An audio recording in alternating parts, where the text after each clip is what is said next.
Oggi parliamo di un microfono wireless davvero piccolissimo, ovvero questo, non so se lo vedi, l'ARC A1 della Holyland.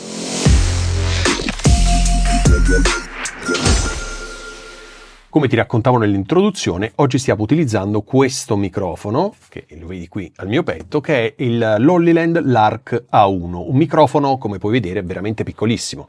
Te lo paragono a una moneta da 10 centesimi, in modo che tu possa vedere più o meno la differenza, oppure a una batteria stilo piccola, ok?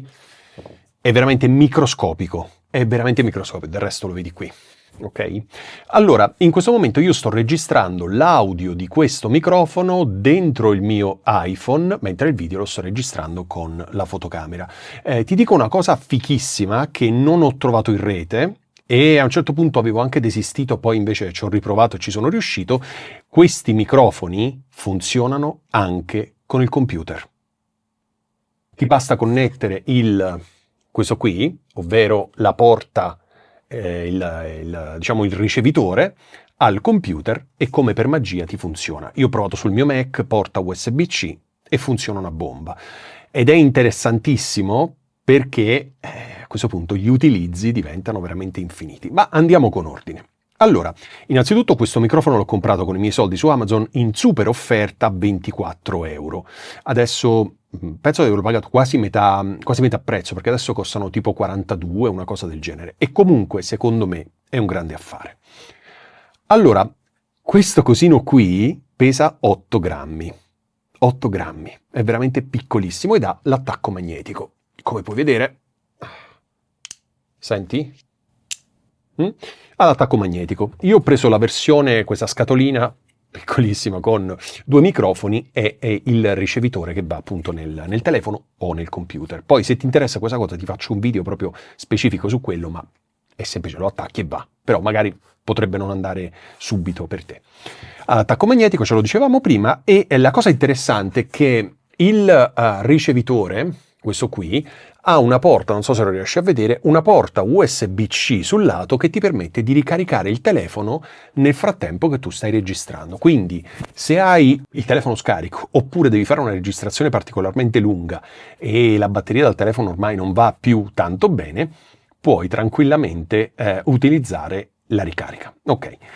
Allora, sulla carta la durata della batteria, io ho dei dati qui che mi sono appuntato perché non ricordo tutto a memoria, sono anziano, è 9 ore senza noise cancellation, mentre 6 ore e mezza con noise cancellation. Poi entriamo nel dettaglio di tutte le funzionalità.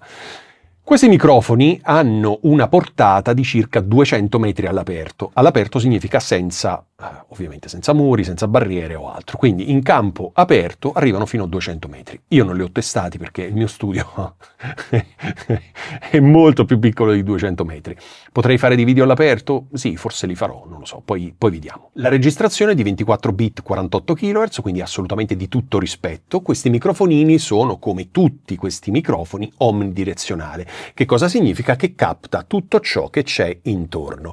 Quindi in teoria questi microfoni non dovrebbero essere utilizzati in ambienti acusticamente non trattati.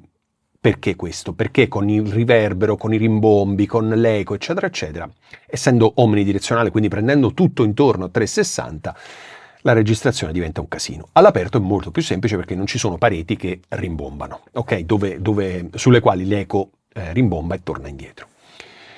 Un'altra caratteristica interessantissima di questi microfoni è che reggono una pressione sonora di 120 decibel. Questo vuol dire, in teoria, che non dovrebbero andare in picco.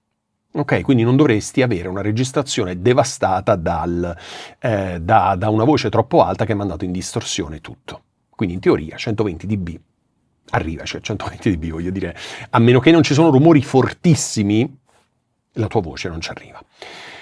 Questo, te lo dicevo prima, questo microfonino ha 3 livelli di noise cancellation, ovvero, ce l'ho segnati qui, leggero, medio e forte. Allora, dopo te li faccio sentire, però ti posso dire una cosa. Se, come me in questo momento, stai facendo una registrazione, tra virgolette, seria, non usare il noise cancellation. Perché per quanto tutti dicano, no, il mio è più figo, il mio è basato sull'intelligenza artificiale, bla bla bla, fanno tutti schifo. Contestualizzo, rispetto a una cancellazione del rumore che puoi aggiungere tu con un plugin sul computer. Ok? Qual è il punto? E spesso le persone non ci pensano. Se tu utilizzi la noise cancellation qui dentro, la tua registrazione è quella, punto. Se ti accorgi che ha tagliato troppe frequenze della tua voce, ti freghi. Se invece registri pulito e applichi degli effetti in post-produzione, puoi cambiarli 1000 volte, tanto la voce pulita ce l'hai sempre. Chiaro il punto? Lo stesso discorso vale per il livello di equalizzazione. Ha 3 livelli di equalizzazione: quello normale, bilanciato, quello grave, viene chiamato così, o brillante. Cioè in uno enfatizza di più le frequenze basse, in un altro più le frequenze alte in base alla tua voce. Anche in questo caso io adesso non sto usando l'equalizzazione se non quella bilanciata, perché comunque ne devi scegliere una delle 3, quindi bilanciata, perché in post-produzione posso provare, se voglio, a modificare il suono. Nel momento in cui io ho il suono col noise cancellation attivo, con l'equalizzazione attiva, basta, è finito, non posso fare più niente, perché se aggiungo altri effetti vado a distruggere tutto. Ok? Quindi fai molta attenzione. Quando è che serve il noise cancellation? Quando è che serve l'equalizzazione? Quando fai delle registrazioni al volo. Sei col telefono in mano, in giro, non vuoi fare editing, lo vuoi, dopo averlo salvato, pubblicare direttamente online, allora è perfetto. Aggiungi il noise cancellation, ti consiglio quello leggero, ma in base alle tue necessità, oppure un livello di equalizzazione grave o brillante in base alla tua voce, e pubblichi. Allora in quel caso sì, ha assolutamente senso. In tutti gli altri utilizzi, quelli professionali, assolutamente no. Mai. In ultimo, questo cosetto qui ha una cosa abbastanza strana per un microfono del genere, ovvero ha il riverbero. Ci sono 3 livelli di riverbero: medio, leggero, medio e forte. Ora, sulla voce ovviamente non lo utilizzerai mai, però questi microfonini ti danno la possibilità di registrare sia mono che stereo. Mono la voce ovviamente, come in questo momento; stereo se stai facendo delle riprese magari di un gruppo musicale, oppure stai cantando e hai la chitarra in mano, stai suonando e cantando, allora potresti voler aggiungere un po' di riverbero, perché stai cantando, perché stai suonando la chitarra, per non avere un suono troppo asciutto. Quindi in quel caso metti la registrazione stereo e aggiungi il riverbero che più ti piace. Ma se lo utilizzi per fare video, come sto facendo io in questo momento, anche se fossero vlog in strada col tuo telefono, eccetera, eccetera, non usare mai il riverbero. E usa sempre la modalità di registrazione mono. Nel frattempo che io sto parlando, tu stai ascoltando questo microfono. Come sta suonando? Che ne pensi? Il costo già te l'ho detto, ti lascio il link in descrizione perché spesso va in offerta, quindi è veramente molto interessante prenderlo a 24 euro come ho fatto io. È un super affare perché secondo me, oltre a essere 8 grammi ed essere piccolissimo, lo vedi qui, è veramente piccolissimo. Col pennarello dovrò cancellare perché, come vedi, c'è il simbolino di Hollyland che è grigio chiaro, ma lo voglio cancellare col pennarello in modo che sia totalmente nero. E siccome qui c'è un piccolo ledino, uno è viola e uno giallo, se non ricordo male, per identificare i 2 canali, c'è la possibilità nell'app di spegnerlo. E quindi è totalmente black. Siccome adesso io vesto grigio perché è tutto nero dietro, il microfono è nero, quindi volevo far questo, ma con una t-shirt nera che di solito utilizzo io, così è tutto nero, si vede ancora meno. Ok, adesso ti faccio vedere come funziona l'app, perché c'è un'app molto bella a corredo e te la mostro. Poi torniamo qui e ti faccio sentire il noise cancellation e l'equalizzazione. Allora, in questo momento stai vedendo l'interfaccia app dell'Arc A1, quindi in alto puoi vedere mic 1, mic 2 con la percentuale di batteria, poi sotto hai mic 1, mic 2 c'è il livello di volume, dopodiché puoi scegliere tra il livello del noise cancellation, che può essere basso, medio oppure alto, ok? Oppure semplicemente lo disattivi. Questo qui è il volume che tu puoi utilizzare da 1 fino a 6. Dopodiché c'è la modalità di registrazione da mono a stereo. Ovviamente per la voce è consigliabile utilizzare la modalità di registrazione mono. Qui puoi disattivare il mic, quindi puoi disattivare mic 1 o mic 2. In questo momento il mic 2 è attivo mentre il mic 2 è spento, per questo c'è questo tipo di X. Infatti vedi il mic 2 ha 52% di batteria. Sotto c'è l'equalizzazione che può essere grave o brillante. Allora l'equalizzazione, diciamo, lo dice la parola stessa, è un equalizzatore che viene applicato all'Arc A1 e grave significa che ti dà un'equalizzazione un po' più scura, brillante invece un po' più chiara. Se riclicchi su equalizzazione la disattivi. Inoltre, cosa abbastanza strana, c'è un reverbero che può essere piccolo, medio e grande. Ovviamente ti sconsiglio di utilizzare il riverbero per far podcast. Identificazione mic qui è interessante perché puoi dare i colori e quindi dare colori diversi al mic 1 e al mic 2 in modo che tu possa controllarli poi dal ricevitore.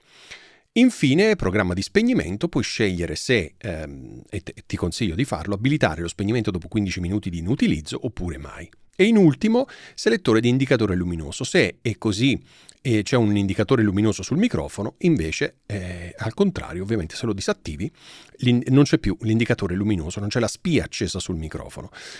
Dipende da te, non c'è un giusto o uno sbagliato, dipende semplicemente da te. Ecco, questo è l'interfaccia dell'app dell'Arca 1. In questo momento ho settato l'equalizzazione grave e quindi dovresti sentire già una voce diversa rispetto a quella precedente, perché in questo momento, diciamo, c'è un'equalizzazione attiva che va a spingere leggermente sulle frequenze basse. Ok? Quindi dovresti sentire una voce diversa. Io ogni volta adesso dovrò interrompere perché non puoi andare a modificare mentre stai riprendendo. Purtroppo, ok? Cioè nel momento in cui hai fatto il tuo setting, fai la registrazione, punto. Quindi te lo dico perché magari ti potresti trovare a dire aspetta, a parte sarebbe follia, in tempo reale voglio cambiare l'equalizzazione, eccetera, non puoi farlo. In questo momento ho eliminato l'equalizzazione e ho messo il noise cancellation base, quello leggero. Come si sente? Allora, fin quando utilizzi sempre la questione run and gun, quindi se fai un qualcosa che poi pubblichi direttamente, utilizzalo, se no assolutamente no, anzi il noise cancellation è peggio ancora da risolvere in post-produzione rispetto all'equalizzazione, ma non fare nessuna delle due. Ora, rispetto alla mia voce prima, come senti il noise cancellation in modalità leggero? Allora, leggero è ancora accettabile. Ok? Adesso sentirai il medio e quello forte, mi pare si chiamino così, e vedrai, anzi ascolterai come la voce inevitabilmente va a degradare perché per eliminare dei rumori, eccetera, eccetera, va a tagliare. Adesso te lo faccio sentire. In questo momento ho aggiunto il noise cancellation medio, ok? Medio, e quindi già senti, se stai ascoltando con delle cuffie decenti, già senti come è cambiato qualcosa. Quindi fin quando era quello leggero, tanto quanto, ok.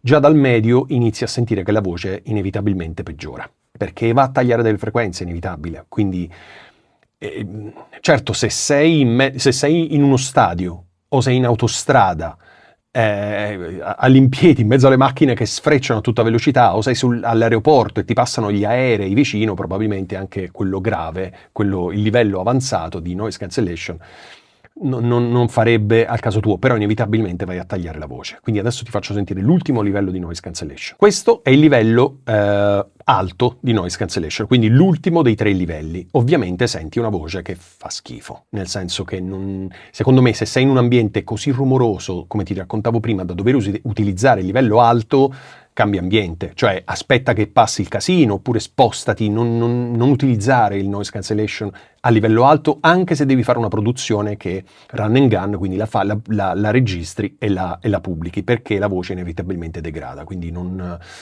io ti sconsiglio di utilizzarlo. Quello leggero, il primo dei 3, tutto sommato può andare, ma sempre per produzioni dove registri e pubblichi, ma gli altri 2 io proverei a cambiare stanza, cambiare posto, piuttosto che utilizzare il noise cancellation medio o alto. E adesso, solo per farti sorridere, ti faccio ascoltare il riverbero, quello più estremo che c'è. Ok, quindi io non lo userei neanche se stessi cantando, stessi suonando la chitarra. Magari il minimo, quel livello base, sì, ma non lo farei comunque. Ok, ho eliminato il noise cancellation, ho eliminato l'equalizzazione e fortunatamente ho eliminato anche il riverbero. Adesso è il suono pulito così come esce dal microfono. Che cosa ne pensi? Ho provato a farti vedere e sentire un po' l'app, le funzionalità e quant'altro e devo dirti che questo microfonino qui mi ha sorpreso veramente tanto. Mi ha sorpreso veramente tanto, trovo che sia, per quello che costa, fantastico, anche se tu lo dovessi comprare a prezzo pieno, 42 euro se non ricordo male, ma ti lascio il link in descrizione, credo che questo microfonino qui sia veramente, veramente un ottimo acquisto. Bene, io penso di averti raccontato tantissimo, ti ringrazio e ti do appuntamento alla prossima settimana, ma se prima di allora hai domande, dubbi, curiosità, commenta questo video e io ti rispondo nel più breve tempo possibile. Grazie.